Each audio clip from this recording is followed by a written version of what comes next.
Mes bien-aimés, nous sommes le 4 janvier 2025 autour de la parole de Dieu. Aujourd'hui, nous devrions méditer l'évangile selon Saint Jean au chapitre 1, les versets 35 à 42. Il s'agit de l'appel des premiers disciples que sont André et Simon-Pierre. Eh bien, nous aurons l'occasion de méditer sur ce texte, mais de manière beaucoup plus approfondie, en Marc 3. Aujourd'hui, nous allons méditer sur la première lecture selon le calendrier liturgique catholique. La première lecture est tirée de 1 Jean chapitre 3, les versets 7 à 10. Nous allons d'abord lire ce texte avant d'entrer dans la méditation proprement dite. Lisons au nom de Jésus. Petits enfants, que nul ne vous égare. Celui qui pratique la justice est juste comme lui, Jésus, est juste.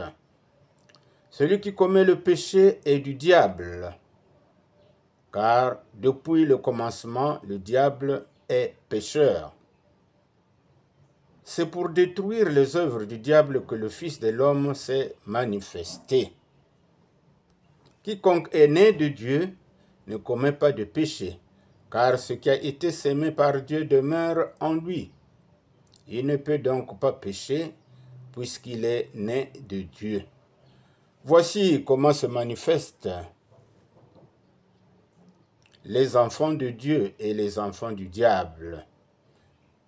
Quiconque ne pratique pas la justice n'est pas de Dieu, et pas davantage celui qui n'aime pas son frère. Bon, nous avons là le texte qui est soumis à notre méditation. Eh bien, nous avons le verset 7, 8, 9 et 10, 4 versets.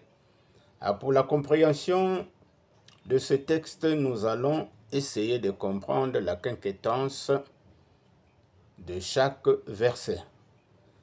Au verset 7, il nous est dit « Est juste celui qui fait ce qui est juste ».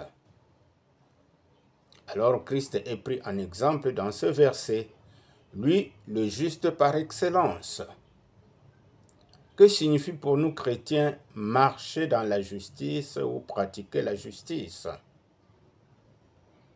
Eh bien, le croyant qui pratique la droiture en pensée, en action, selon la volonté de Dieu révélée au travers des Saintes Écritures, celui-là est juste, comme le Sauveur lui en a donné l'exemple lors de son séjour ici-bas. Alors cette justice est intérieure et l'amène à vivre une vie sainte. C'est là le but et l'idéal que doit poursuivre tout chrétien. Le verset 8, il nous est dit ceci, « Celui qui s'adonne au péché appartient au diable. » Ou celui qui commet le péché est du diable, selon les traductions. Alors cette seconde traduction, c'est-à-dire celui qui commet le péché est du diable. Donc disons-nous, cette seconde traduction peut faire peur. Mais la réalité est que lorsque nous tombons dans le péché, eh bien, nous nous attachons au diable. Pour cette raison, il nous faut vite revenir à Dieu par la confession, pour que nous demeurions dans la voie de la justice.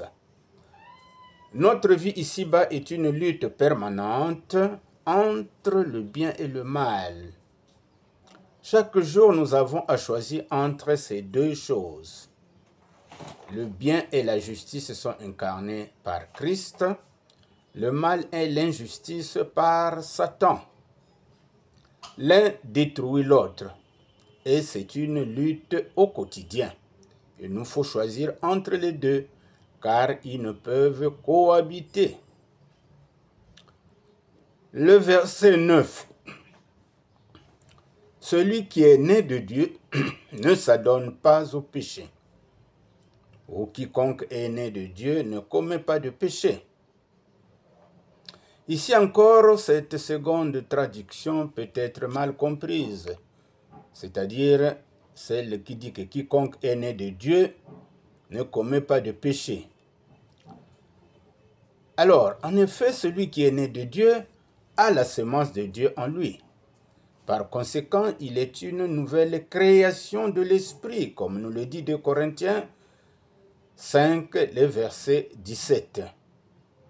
Lorsque nous sommes nés de Dieu, nous sommes une nouvelle créature et nous ne pouvons marcher que sur les pas de Christ.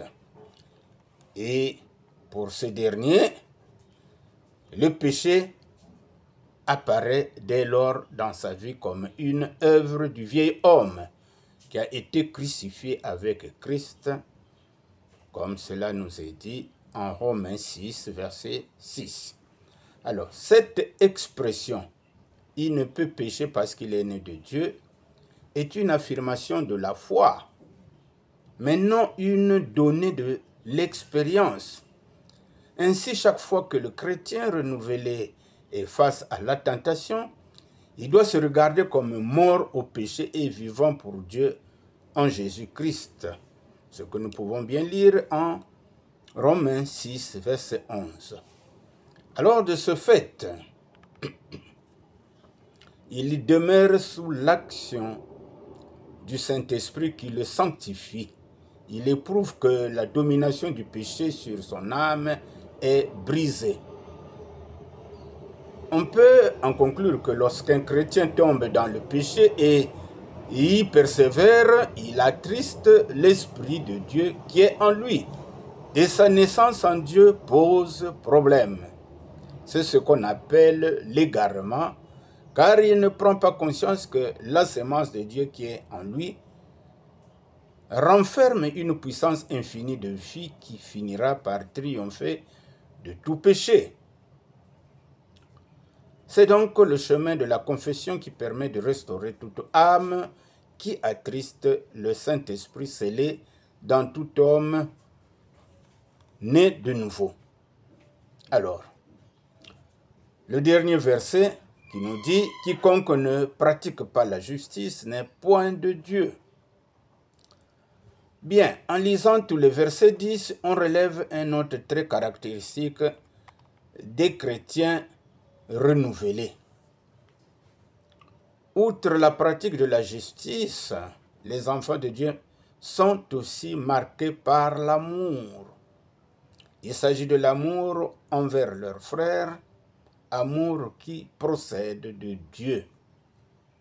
Aussi pouvons-nous conclure que la justice et l'amour sont étroitement liés, quoique distincts dans leur essence. Du fait que nous sommes nés de Dieu, d'un côté nous manifestons sa nature, car lui est amour. De l'autre, nous agissons comme lui agit, car la justice le caractérise. Donc, mes bien-aimés dans le Seigneur, que notre vie soit caractérisée par la justice et l'amour. C'est ainsi que nous allons marcher en nouveauté de vie.